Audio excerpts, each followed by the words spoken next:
And yeah, see how they clear everything around the trees. And yeah, it could be that they just want a bit more space.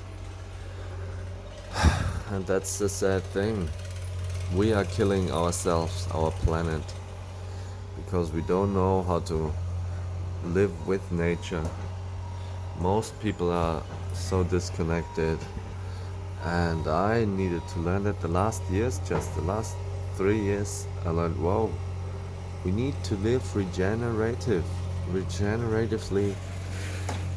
with nature. We can't kill everything around us because of whatever fear of animals. This is maybe one big thing. That's why England is without trees and anything, and Germany as well, Europe. There's one wolf, and then we kill it. There's one bear, we kill it, because we are scared in a scarcity fighting industrial war mindset. And this is the old story, just simply the old story of separation, like Charles Eisenstein says it so beautiful in his books. And while it hurts so much, I need to say sorry. It is such a great motivation. I get these motivations a lot. Always when I'm a bit slower and a bit more relaxed and not taking too much action, I get reminded on why I started my website, the Pro-Life Library, or the Library for Positive Change, and the YouTube channel, and why I started my journey at all to regeneration, and doing everything I can in every day, talking about it, sharing solutions, sharing how important it is to just plant some trees wherever we can to inspire other people with permaculture, with regenerative living. Oh man. And it hurts when we're breaking these trees. I know that how important they are, and we know it now. All the podcasts, all the documentaries, everything in Australia especially, we know that if we are cutting roads and pockets, and if we are clearing land, and killing all the life, by the way, that's in the soil, because when you're ripping the land, getting the grasses off, like industrial farming is doing it, then the trees and everything around what's there are also dying and drying out, because the microbes and the organisms in the soil, the minerals, everything washes off, dies out, and actually carbon emissions get created by that as well. And so NASA has proven and kissed the ground that when we are tilling the soil, we are going into the red scales, into the dangerous critical amounts of carbon emissions and greenhouse gases. And when we're planting, if there's planting season in USA or the northern hemisphere, the greenhouse gases get absorbed, get sequestered from the plants, from the trees, but mostly plants and agriculture, and then it comes back to green again.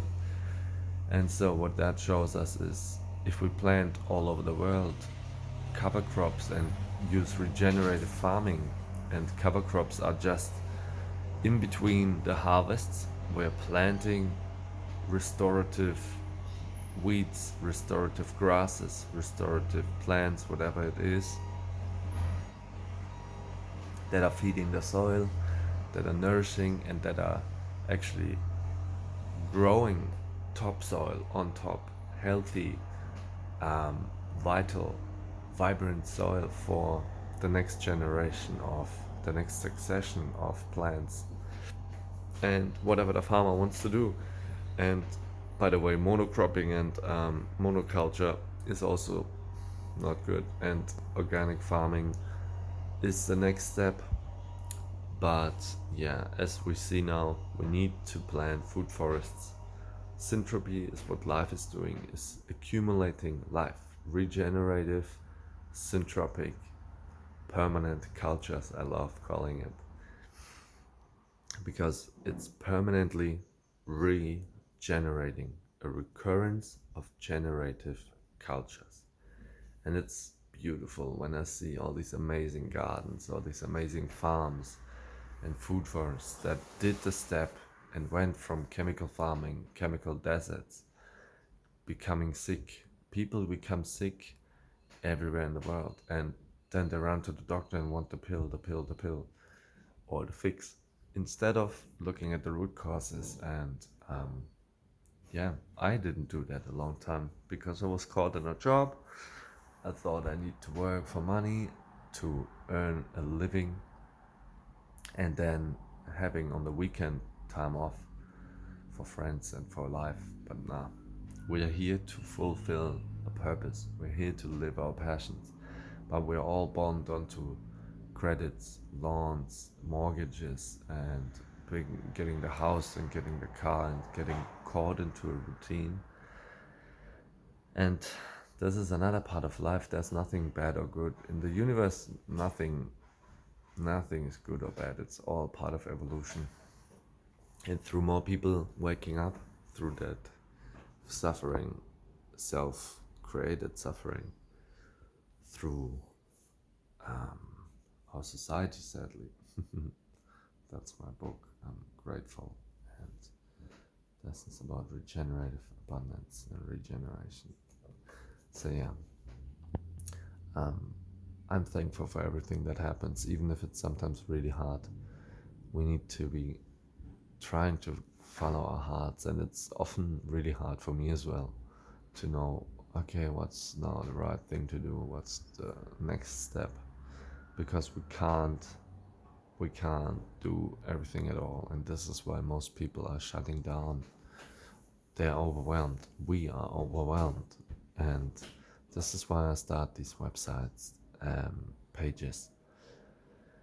I really want to inspire people with hope, solutions, positive, actionable innovations and projects, and places where we can connect with beautiful people, places where we find meaning, where we connect for beautiful causes that are not just interesting us, that are really our passions, and where we feel hurt when someone would burn it or take it down, because this is what needs to happen. I've been diving the first times in Thailand, Egypt. Beautiful, loving it. Then I see chasing coral, and I realize, wow, this is such a huge damage to our ecosystems, and the oceans are dying because of industrial farming, because of our chemical uses, and even sun cream, sun protection is not good. So all chemicals we use get washed off in our waters, microplastics, everything, and then back to us in form of food, in form of toxins, and in form of dying ecosystems. And yeah, what can we do? Standing up everywhere we can, talking about solutions, and I will get the links and I will get the articles nice together, and I hope some beautiful friends can help me, because I see this is a big thing, and I love all the regenerative networks, the beautiful online communities, podcasts, movement. There's global movements everywhere in the world. Yeah, for sure, that's why it's global. And it's just beautiful to see how many people are standing up and coming together, because if we're alone, it's really hard. But if we're in a pack and becoming regenerative wolves, then we got the chance to regenerate and to inspire others and create ripple effects of change. And it is happening already, so yeah, let's do it together, whatever we can. Much love.